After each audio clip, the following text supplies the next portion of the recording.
ตอนนี้ทุกคนสบายดีเนาะตอนนี้หมายกำลังมาเที่ยวโอซาก้าโจงานนี่อย่างโบมีงานเทศกาลนึงนี่แหละพอดีคิดว่าโบมีงานนี่อย่างก็เลยมา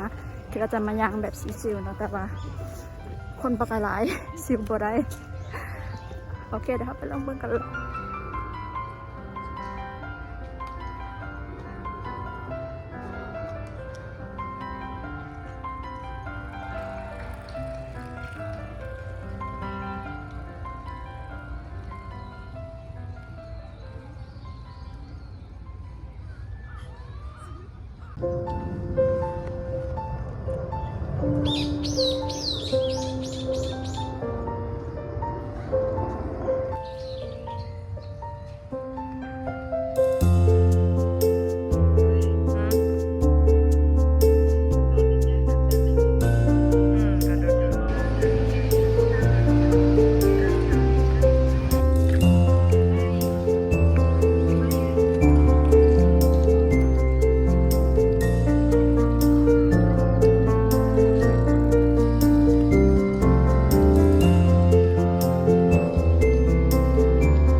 ทางขึ้นไปโอซาก้าโจเหรอ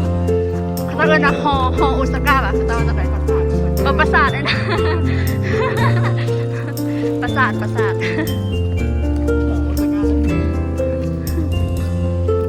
เดี๋ยวขอเบิ่งนี้แป๊บนึง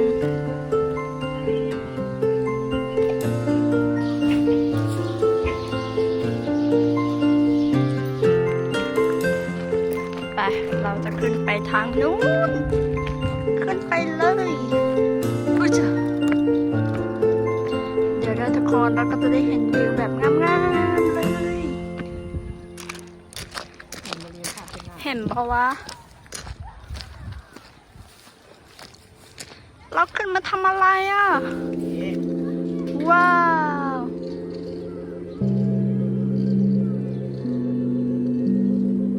งามอ่ะทุกคน